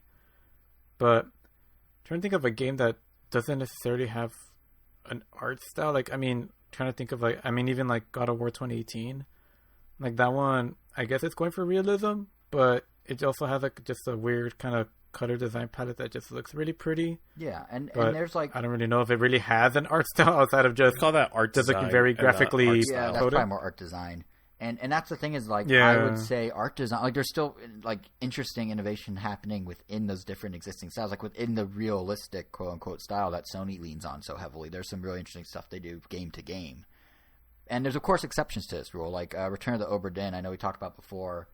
How like Kevin and I really like the Game Boy camera aesthetic, for lack of a better way of putting it. But I know, Angel, you had different opinion on it, which is fine, of course. I've grown to like it. Oh, you did come around? Okay. I appreciate it. All right, cool. But yeah, like that's a style that's not really done. Or there's a game that just came out on Switch this week called Liberated. I might pick it up at some point. I'm not sure, but basically it's this. It's a game about fighting a suppressive government, and they have a film noir style that literally looks like a comic book, and it really pops because, like, I mean, at the end of the day, you're playing a side-scrolling stealth shooter of sorts, of which there are many, but the art style and presentation it really can change the feel of a game because beyond just the like visual aesthetic, in this case, like from what I've seen in trailers and footage, you're literally inside comic book frames the whole time. Cutscenes come in and out as the page turns. There are quick time events that occur as like action panels in the comic book, and graphics aren't everything. But presentation and like the style presentation can actually make a difference. I just feel like a little piece of that. It's not quite the wow factor that we used to get. It's kind of not there as much. Wow in the sense of wow, I've never seen something like that before versus wow, what a new take on something I'm familiar with. You know what I mean? Mm-hmm. And I think your stop motion thing maybe is one of those could fill that gap in the way that sort of Liberated can or sort of Obra Dinn can or back in the day Paper Mario did or what have you. But that's at least or Cuphead when it first came out. Like there's still those bursts of it, but I just feel like the early 2000s were such a more, or really the O's were such a more like rapid fire form of it than we're seeing now. No, for sure. I mean, even games like Braid, I remember like, oh, it looks like a painting. Yeah, I mean, yeah. And it's pretty, but it definitely didn't age as well as a few people remember it. And what's funny is like major game companies are doing like, they are mixing styles up, just not in games. Like, did you see... Oh, wait, you did see. You're the one I saw it from. You retweeted it. The Pokemon Company's Poketoon. Their Looney Tunes riff. Oh, yeah. Yeah. That was really neat. Yeah, it's like, it's straight up an homage to Looney Tunes. I'm surprised they actually went through the trouble of doing that. Yeah, I don't know why they did, but it's really cool. And I'm kind of surprised they ended up going with Scraggly. I guess he's Scraggly and Mimikyu were interesting. Like Mimikyu, like makes sense, I guess. But... Even then, I mean, I know they're trying to make him a mascot like he wants to be so badly because I mean he is just trying to emulate his hero Pikachu. But I don't like his skin pants. Yeah. All right. You're talking about Scraggly, right? Yeah. Yeah, I don't like him either. It's really weird. I honestly, if this was a Quarantine Chronicle episode, that would be our title. I don't like his skin pants. But unfortunately, wrong show of random Nintendo. But yeah, I didn't either. It was very strange. But I did like how much it channeled Looney Tunes. I mean, the music cues with no dialogue, the slapstick humor, the look, the feel. I mean, I half expected Porky Pig or like a Spoink or something to come out and say that's all, folks. But it was, it's only on the Japanese channel right now. We'll link to it in the blog post as well. But like, it's interesting that companies are like experimenting on that side of things more. But in gaming, it's very like the defined styles at this point, which isn't necessarily anyone's fault, just kind of an observation. Yeah. Yeah. Basically, what I'm saying is, Angel, let's get some stop motion going. Do it. You should single-handedly bring stop motion in gaming. Just team up with the Wallace and Gromit guys. Oh boy. I realize the redundancy the oxymoron of Angel. You should single-handedly do stop motion by teaming up with others. I realize that makes zero sense. But well, that's Jason. Sure is. So before I dig deeper into a hole here, I'm going to bring up our third and final bucket of news, unless anyone had anything about art style they wanted to touch on real fast. Sounds like we're... Heck yeah. No. Crickets. All right. So the final bit of news we're going to talk about is some small hardware news, as in literally news about small hardware. The smallest, but also biggest, is the story that Sega is doing something special for their celebration of their 60th anniversary this year, and that is continuing their tradition of baffling hardware.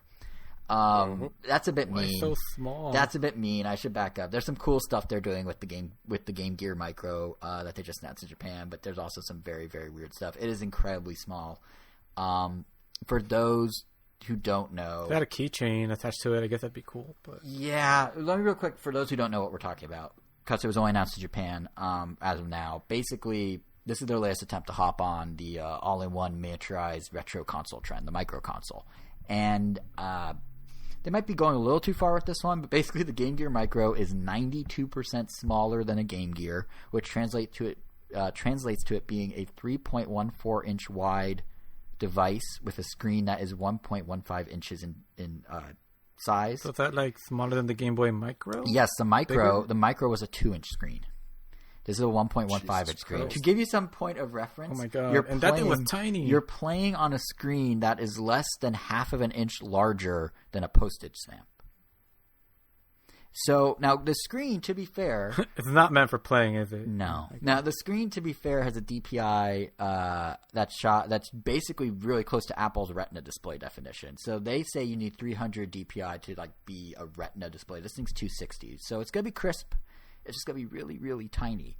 But if you ignore the fact that you're going to get the worst hand cramps in the world from playing this thing, let's talk about the games, actually. Because the Game Gear Micro will have a pretty good selection of games if you like classic Sega handheld games. 16 of them in all. There's going to be everything from Sonic to Shinobi to Outrun to a personal favorite of mine, Gunstar Heroes. Although I've always played the Genesis one. I'm hoping the Game Gear one's good too. I don't know.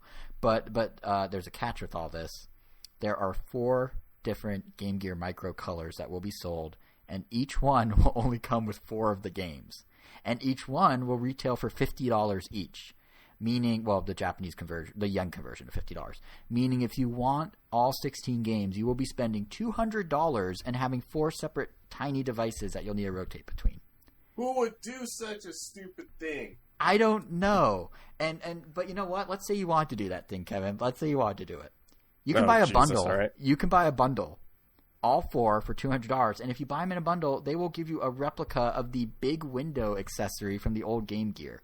It's an absolutely like ridiculous looking clip-on that made the screen bigger. I mean, Game Boys used to have these too. You know, like the magnifying glass that you put on. I had one.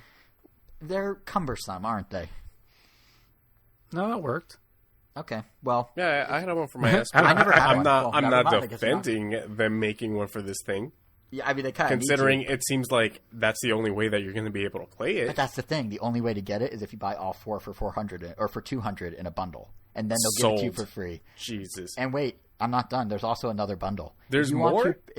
But wait, there's more. If you want to go real wild, you can buy a pricier, I don't know the price, but a pricier DX bundle that comes with a 5th translucent Game Gear Micro. And guess what games it has? The same ones as one of the ones in the other one? Absolutely none. It's a prototype plastic shell. What? Yup. So you can, yeah, and you only get it if you pay even more than the $200 you paid for the 16 games in your big window accessory. So, like, Sega. Which I feel like that exact reaction, Sega, is exactly what everyone would say on their 60th anniversary for any of their years. Like, that's just them. 60th anniversary, don't say happy anniversary, say Sega. But no, it's all really bizarre, right? Like, I kind of get what they're going for with all this. Like, they're leaning very heavily on the collectible aspect of these micro consoles, making it like more of an item to own than play, which I guess I can buy into in a concept at least, since on some level that's why I wanted and now have my classic edition NES and Super Nintendo. It's like I kind of get it, but like, these decisions. So to bring up what we've already stated earlier, just because you can doesn't mean that you should. I know, and you know what this really highlights to me more than anything else, and this is going to sound super fanboyish, but I don't care. This highlights how well Nintendo hits the nail on the head with their concept executions, and why Nintendo is still in the console market and the hardware market, and Sega had to back off. Sorry to bring it up on your 60th, Sega. I know it hurts, but like, seriously, I mean, I remember at one point on the show, Sega's not going to recover from this. No, but I remember once on the show, I was like, a classic Game Boy would be cool. Like, you know, like in the style of the classic NES and classic Super Nintendo. I prefer an N64, but a Game Boy could work, I thought. But now seeing how Sega's approaching this, it made me realize, you know what?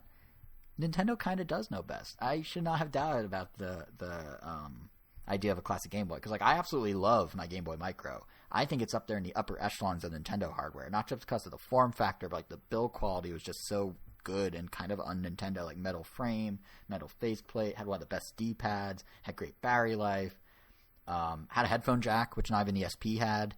Sorry, I whenever I get a chance to talk about the Game Boy Micro, I just gush about the Game Boy Micro. It's great. But even in the context of like the Game Gear Micro, the Boy has a screen that's double the size, and having played that, I don't think you can go much smaller.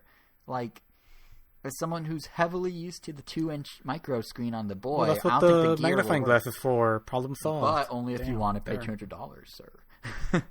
It's only $200. And that's the other thing. They're charging $50. That's cheaper. Oh no, that's as much as the Switch Lite. Oh, never mind. There you go. And they're charging $50. Oh god, when you put it in those terms, that is a lot. I didn't think of it that way. But yeah, and that's what's crazy is they're charging $50 per device, and you can only play 4 games on that device, and encouraging people to actually be able to properly play it by then spending another $150 on top of that for a $200 bundle with the big plastic window. So, like, say what you will about Nintendo loving to sell plastic and accessories. I know I have. We've made fun of Amiibo and everything, but like, this is next level on Sega's part. Like, it really feels like a concept that, like, it appears like they had a good idea, and then they just missed the mark on the highest level of how to, like, act on the idea. It's just such an interesting little microcosm of here's why Sega is in the position they're in 60 years after being founded. But happy anniversary, Sega. You guys make cool games. Sometimes. Yeah. I like some other games. Crazy Taxi. That Crazy Taxi's that's a good game. I knew it'd be hard to argue with Crazy Taxi. But yeah, so I don't want to end on such a like, Sonic Sega. Adventure 1, what? Bad game. Sonic Adventure 1, bad game. Sonic Adventure 2, incredible game. Yeah, Sonic Adventure 2 is great. Angel, where do you stand on 1 versus 2? I feel like we might have talked about this before, but I don't remember. Definitely prefer 2. Okay, you're on the right side of history. Good. Yeah. It got real quiet when I said that. So I do think ending a Nintendo podcast with Sega, you're dumb, is probably not the best way to go. So on the flip side of the hardware story, Angel, why don't you tell us about that arcade stick for Switch you found that, contrary to the Game Gear, looks to actually nail its concept correctly? I remember when the Switch first came out, they were pretty much selling a bunch of like build your own like arcade cabinet housing so that you could just put your screen there and attach the Joy-Con to like the front of it, so you're replicating an arcade machine, which looked cool when it came out, but it's not the same as an actual like arcade stick button. And holding the Joy-Con like with the tips of your fingers above it is definitely not comfortable. And sure enough, I guess not even sure enough, like 3 years later, I guess this company created like an actual arcade cabinet for the Switch. Like, it's very small. You slide the Switch in there, and then it gives you all the functionality of like 4 arcade stick buttons. So, I mean, it looks awesome, and I honestly really want it, even though I don't play a lot of games like that. I mean, I do have the Street Fighters, which would benefit from that, but I mean, it feels like it would benefit more from having 2 of them. That way you could play with someone else and just kind of replicate that arcade experience, because, you know, then they'll also suck at that game. Because I feel like I play Street Fighter better with controls, even though, you know, if you take the time to learn how to play with the, you know, I guess with the inputs, you will definitely do a lot better. But yeah, I'm not about to do that. But I don't know. I think it's awesome, and I think it's definitely worth checking out, especially if you are nostalgic for the old days of the arcade machines, because I mean, it's as affordable as it's going to get. And I think there's some potential in it. So the thing is called, I just realized we never actually said what it was. It's called the Switch Fighter. It comes out in November. It's an Indiegogo campaign. If you back it now, it's $100. I think it goes to $140 or something down the line. But yeah, it really does look cool. Like, it reminds me so much of the Flip Grip, which, for those who don't know, is basically a Joy-Con grip with a spot to stick the Switch vertically in the middle. And it, too, was this crowdfunded campaign, and as it blew up, a lot more vertical games, like shoot-'em-ups, pinball games, what have you, began to really include and emphasize that they have vertical modes, specifically because something like the Flip Grip existed. And the Switch Fighter can do, you know, full cabinet like Angel, like you were saying. It does a shooter mode where you can rest the Switch vertically on it. It has a dock mode. It has an HDMI output, so you can actually use it as a regular controller with your Switch on the TV. But I think the shooter part is what I'm excited about. Even though you just kind of rested on it, I was kind of hoping it would have some way for it to slide on there. But I mean, if it means you can still use the buttons, that's awesome. Yeah, and that's really cool. And I do play 1942 or 19 whatever. I think it's 42. I have like a couple. Which one? I think it's 42. Yeah. Oh well, either way, I have like a couple games like that in Ikaruga that I have on my Switch that would be way more fun with the arcade stick. Yeah, and like, if this actually, I wonder if you're just resting it on there. I wonder if I can just it might slot in dock some the capacity. Switch and use. Oh well, I'm wondering if I could dock the Switch and just use that little controller. That way, I don't have to invest in a huge, expensive arcade stick, which I know there's only like. That's what the Flip Grip would be. Yeah. If you were to go the Flip Grip route, if you just want for vertical, yeah, because were you with me when I tried it? No, but I don't want to grip it though. What do you mean? Oh well, all right, carry on. I was gonna say I got to try the Flip Grip. We tried Star Wars Pinball. I don't know if you were with me when I tried it, but the Flip Grip is not what I would want. Like, because I still want to have the arcade controls. Oh, but I see. Yes. But have it be on my TV. Yes, this has the Switch Fire. What you're talking about has an output for that. Yeah. Yeah, so if it does do that, then it does. Awesome. Yeah, there you go. I probably will end up getting it. Yeah, but yeah, like the reason I brought up the Flip Grip is because that thing GameStar getting made for it or with it in mind. I mean, that is cool that it does that. I mean, yeah, no, and I think because I remember when. Go ahead. When my brother and I would play at Comic-Con, anytime we were online and we were just playing 1942, we would take turns each holding up the screen vertically, right? So the other one could play it, and yeah, I mean, it worked. I mean, and what I'm kind of hopeful of, mainly not so much from me, because I'm not necessarily the biggest like fighting game person, but like for anyone who is, like they're saying, I know, right? But they're saying, you know, it works with Pokken, it works with classic re-releases and everything in between. But if it's like the Flip Grip, it's gotta be one of those things that, like, once it's out there and people start buying it, games will make sure to support its input style. It will make sure to support that sort of button configuration, and then like you really do have a little arcade machine in your Switch, which is pretty cool. And I think kind of like the Flip Grip, it's very likely. So there's this theory, not even a theory. When I was a kid, my mom used to say what she called the microwave theory of life, which is the idea if you never had a microwave in your life, you get by just fine. You use the stovetop, use the oven, whatever. But once you do have a microwave, it is very hard to go back to life without the convenience and without the preference of a microwave as an option. And I feel like the flip grip was the same way. I don't play enough vertical games to make it worthwhile for me, but trying it at E3, I was like, wow, this is really quality. It feels like a Nintendo product. I feel like the Switch Fighter could be the same way for that niche audience of fighting game enthusiasts, where once you have that set up, you can just slot it in and play it on a table or hook it up to your TV. Why would you go back? Like, it really has a lot of potential, I think. So it's very cool. So we'll see what happens. Was there anything else you want to say about the Fighter? I forget how much it costs. 100 for now. If you back now, yeah. 100. I guess it's not that. And bad. I think it goes up to like 140 or something after. Yeah, first 100 perk. Yeah. Wait, first 100? Does that mean it's already way past due? Oh, only 16 out of 100 claimed? Huh. Do it. I bought Cookie Mama on the show. Do it. Buy it now. Do it right now. You owe us all a purchase. You made me do it. I guess they would be charging me in November, so I guess it's not that bad. Do it. Do it. Do it. Do it. Sure. Do it. Nah. I wish there were like... Wait, no, Angel, do it because... Get like 2 for really cheap. If you do it now... Oh, I could get 10 for there you go, and then just flip 8 of them. No, but if you do it now, that means we can now force Kevin to buy something on the show in the future because we would have established a pattern. Think not of yourself, but of what you can do to Kevin in the future. If only it was like... Excuse me? $30 cheaper. It just doesn't feel like an... It doesn't feel like an instant buy at 100. All right. Well, then we'll just leave it on. There's potential in the Switch Fighter. How about that? Also, it's 1945. What? Also, it was 1945. Oh, not 42. Yeah. Well, okay, fine. We'll leave it on the potential in Switch Fighter, and I guess that kind of... I think it's that potential we'll leave this episode as a whole. Unless you guys have any other topics, that kind of does it. Negatory. All right.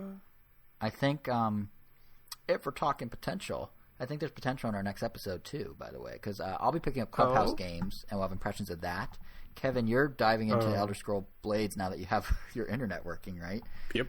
So we'll have that. Plus, we're entering the sort of pseudo E3 period, so there's going to be a lot of news events from the likes of IGN and Future, the publisher, not the rapper, and Indie Guerrilla Collective, and like all these different people that were going to announce things that, you know, some were pushed back in June for obvious reasons, some were already scheduled for later. By the next episode, we'll be able to tell you guys how we did in our Splatoon That's tournament. true. Next weekend, if you guys haven't entered the Battlefly Nintendo-sponsored Splatoon tournament, North American Open, please do not, because we want to win. So, and we did. Yeah, well, you might have to play against us. Yeah, and we don't want to lose, and we will lose. So please just stay away from the tournament. But yeah, it should be a fun show. Please, Jason is in our team. Yes, you don't understand. This don't make it any harder. Just saying it nicely. I mean, literally, stay away. But we'll let you know how that tournament went and how the news went with our thoughts and game impressions. Next episode arrives Father's Day, June 21st. To make sure you don't miss it, or our Quarantine Chronicles in the weekend in between, you can subscribe to us on every platform under the sun. You okay there? Nope, I was slowly losing my sense of reality and how to speak. No, but we're going to be doing Quarantine Chronicles in between, and you can make sure you don't miss it by subscribing to us on Apple Podcasts, Google Podcasts, Pandora, Spotify, Stitcher, YouTube. We are RandomNintendo.com. We're on Twitter at RamNintendo, where, yes, we will still be giving away Kevin's 30-plus Amiibo collection. I know we promised it last episode. We delayed it. It didn't exactly feel right in the midst of everything going on, but it's coming. I promise you. And you can also follow us individually. I am JSR7. Can't wait to get rid of these things. I know. You're sitting there chomping at the bit. I know. But I'm JSR7 on Twitter. Angel is Weiro, WEIRO_O. Kevin is KVN Gomi. And I think that's all for the housekeeping. So, Kevin, final word? Stream RTJ4.